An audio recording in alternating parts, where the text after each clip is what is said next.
आज हम बात करेंगे ब्रेन स्ट्रोक और ब्रेन हैमरेज के बारे में। ब्रेन स्ट्रोक क्या होता है और ब्रेन हैमरेज क्या होता है। ब्रेन स्ट्रोक एक कंडीशन होती है जिसमें क्या होता है कि हमारे ब्रेन में ब्लड में क्लॉट आ जाता है और जिसकी वजह से कुछ सेकंड्स के लिए हमारे ब्रेन को न्यूट्रिएंट एंड ऑक्सीजन नहीं मिल पाते, जिसकी वजह से उसके टिश्यूज डेड हो जाते हैं। उसका हमारी बॉडी पर क्या साइड इफेक्ट होता है, उससे हमें कई प्रकार के पैरालिसिस आ जाते हैं।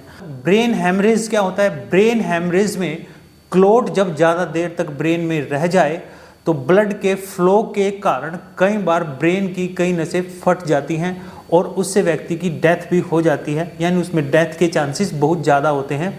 उससे भी कई बार हमें पैरालिसिस हो जाता है। पैरालिसिस के कितने टाइप होते हैं इस बारे में हम बातचीत करेंगे और इसके ट्रीटमेंट के बारे में भी हम बातचीत करेंगे और फिजियोथेरेपी का और एक्सरसाइज का इसको ट्रीट करने के लिए क्या रोल होता है, क्या फिजियोथेरेपी इसमें काम करती है या नहीं करती है, इस बारे में हम बातचीत करेंगे। पैरालिसिस के 4 टाइप हो जाते हैं जो ब्रेन स्ट्रोक के कारण हमें आता है। एक होता है मोनोप्लेजिया। मोनोप्लेजिया में क्या होता है, हमारी कोई भी एक बाजू या फिर एक पाँव, ये एक लेग इसमें खराब हो जाती है, डैमेज हो जाती है, वह काम करना बंद कर देती है। इसमें क्या होता है कि हमारे एक ही लिम्ब्स के जो सिग्नल्स होते हैं वो आने बंद हो जाते हैं, वह काम करना बंद हो जाती है। दूसरा होता है हेमीपैरेसिस और हेमीप्लेजिया भी इसको हम बोल देते हैं। हेमीपैरेसिस जब होता है जब पैरालिसिस थोड़ा माइल्ड हो या कम हो, यानी ठीक होने की कंडीशन हो। हेमीप्लेजिया में क्या हो जाता है, इसमें वन साइड में या तो लेफ्ट साइड होगी या राइट साइड होगी, एक साइड में यानी एक आर्म, फेस और लेग, ये चीज़ें पैरालाइज्ड हो जाती हैं। इसको हम हेमीप्लेजिया बोलते हैं। तीसरा जो टाइप होता है पैरालिसिस का वो होता है पैराप्लेजिया। पैराप्लेजिया में या तो दोनों आर्म काम करना बंद हो जाती हैं या फिर दोनों लेग्स काम करना बंद हो जाती हैं। इसमें हमें व्हील चेयर आदि का प्रयोग करना पड़ता है। इसमें पेशेंट व्हील चेयर पर चल पाता है। और चौथी होती है क्वाड्रिप्लेजिया।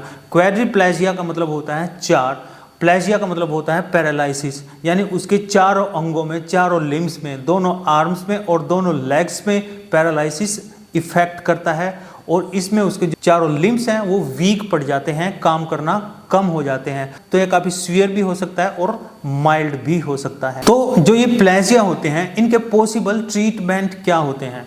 जब भी आपको कंफर्म हो जाए कि आपको प्लेजिया हो गया है या फिर आपको ब्रेन स्ट्रोक आया है तो आपको डायरेक्टली न्यूरोलॉजिस्ट के पास जाना चाहिए, क्योंकि यह एक मेडिकल इमरजेंसी होती है।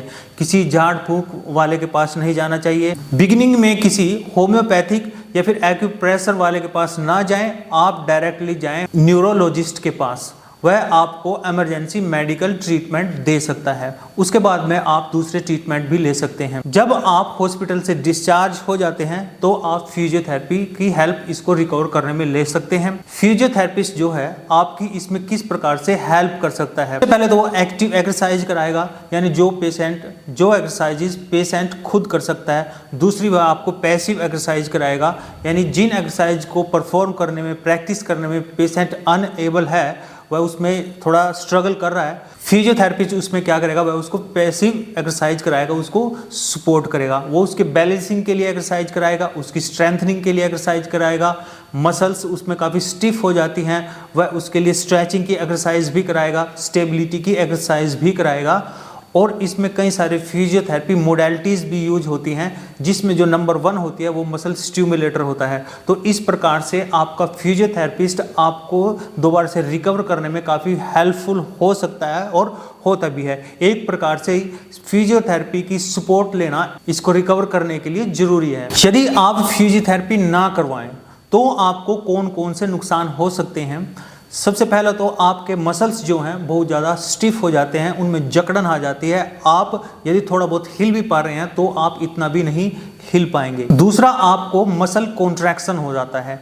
मसल कॉन्ट्रैक्शन में क्या होता है, मान लो किसी पेशेंट की बाजू इस प्रकार से है तो वह खुलना या दोबारा से इस प्रकार से आना बंद हो जाते हैं। उसके मसल्स जो हैं वो कॉन्ट्रैक्ट हो जाते हैं, वो स्थिर हो जाते हैं, एक ही जगह पर रुक जाते हैं, उनमें किसी भी प्रकार की हलचल होनी बंद हो जाती है।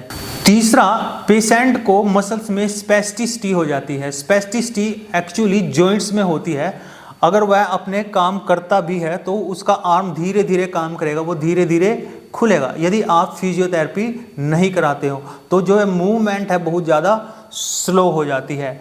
और फोर्थ जो है उसके मसल्स एंड जॉइंट्स में रिजिडिटी आ जाती है। रिजिडिटी क्या होता है कि आपको उसको मोड़ने में, अपने जॉइंट्स को मूव करने में काफ़ी जोर लगाना पड़ता है। इवन कि यदि थर्ड पर्सन भी उसको करता है तो भी उसको मूव करने में काफ़ी जोर लगाना पड़ता है। इसको हम रिजिडिटी बोलते हैं, यानी जॉइंट रिजिड हो जाते हैं। टाइम पे फिजियोथेरेपी ना करवाने का सबसे बड़ा नुकसान ये होता है कि जो पेशेंट है बहुत देर से रिकवरी कर पाता है।